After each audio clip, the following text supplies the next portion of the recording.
And it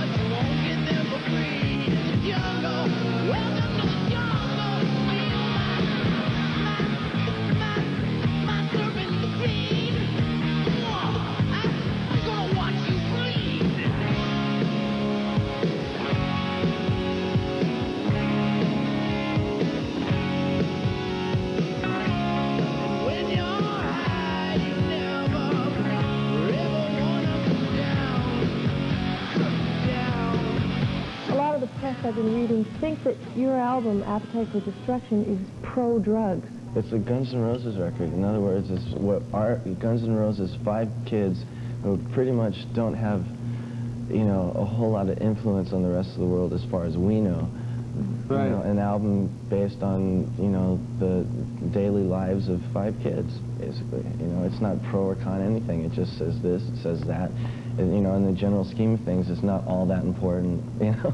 It's a story about 5 guys. I mean, it's a true story about 5 guys going through the ringer of Hollywood, you know. And so all things that are talked about on the record are true things, you know. You go through the ringer whether you like it or not. When I listen to the record, I get the opposite feeling. I think it's more anti-drug. It's a slice of reality is all. That's, you know, cut and dry. That's what it is, you know. We would be the last guys going and pushing drugs on somebody, you know. I don't want to be one of those people that's like a heavy influence on, you know, people's character and stuff like that, you know. I mean, I wouldn't mind being remembered as being a good rock and roll band and all that stuff, and having kids remember you for that, or you know, adults in the future going, yeah, you know, Guns N' Roses was something that I believed in when I was a kid. But as far as like influencing people about, you know, about working or doing drugs or, you know, whatever, you know, bands have an influence on, I wouldn't really want to be part of that because we're not making any kind of a statement. We made no effort in that direction, so I don't, you know. Also, I think kids are, I mean, I know I was, and I was just an average kid, you know. When I was 13 to 15 years old, I was smart enough not to, you know, you don't take everything seriously, you know. You don't listen to a punk rock band or something and one of the guys dies and it's cool and it's you know, and you don't think, oh, it's cool, I'm gonna go do drugs now and die too. You know, it's like a joke. You don't even think that way. So I think kids are smart enough to know what's what.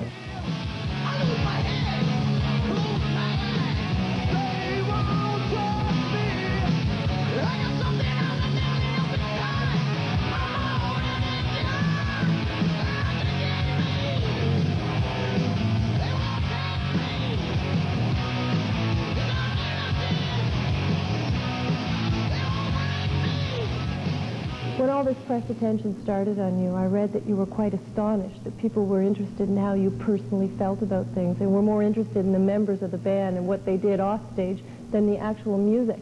How have you handled being in the public eye? What has this taught you about being a celebrity?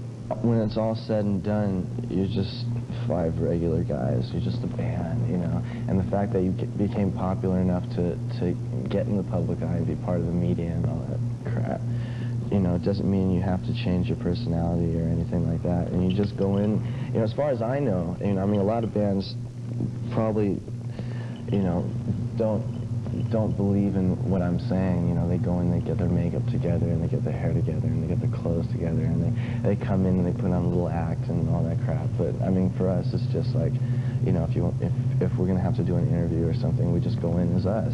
Are you starting to feel like you have no control over your own image, or the things getting out there that really upset you? Before we got signed to a record label, before we got signed to Geffen and all that, we basically were doing what we're doing now, and then when the record labels got interested, we said, well, you know, we weren't looking for a record deal, so we're not gonna, you know, change anything around as far as you're concerned. So we just went in and signed to the label that was gonna accept us as is. And we haven't changed anything. You know? And now that the album's sold like 1.5 million, you know, that's sort of like the kind of thing where if anybody asks us to, we can say we don't have to. We already proved ourselves.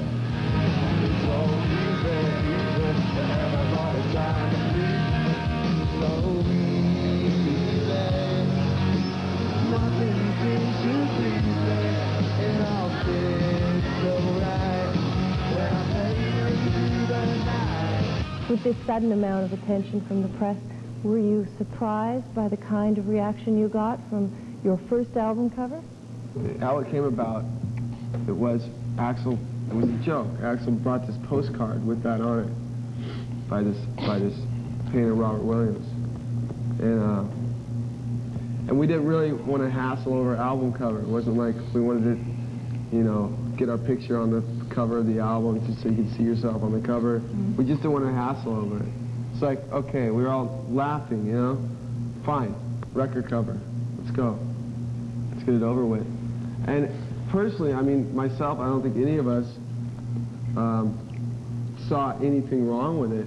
Wasn't that the reason that you put that on the front cover, was to get some shock value out of it?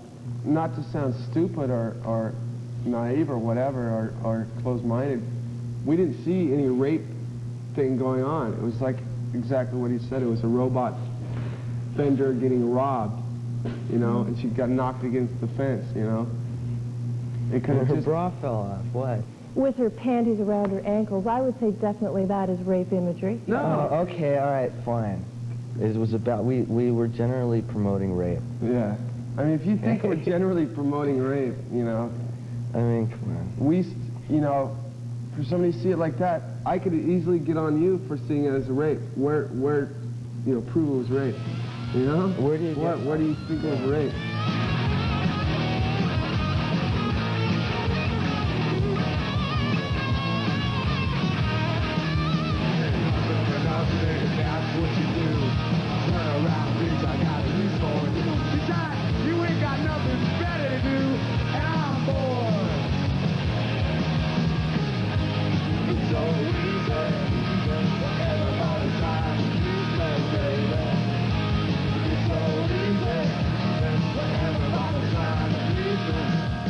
I understand you've been blowing the headlining acts right off the stage. We don't go out there just like to blow away the headlining act. That's not the point. But some of the headlining acts are sort of boring. When we go out on stage, it's really very much uncontrived, you know. We just go out there and wing it every night, you know. There's no choreography or anything like that, you know. We don't plan really on what our set's going to be like. And it does change every night. So I think probably people feel the liveness, you know, and the dangerousness of it. How's the opening slot with the Iron Maiden tour going?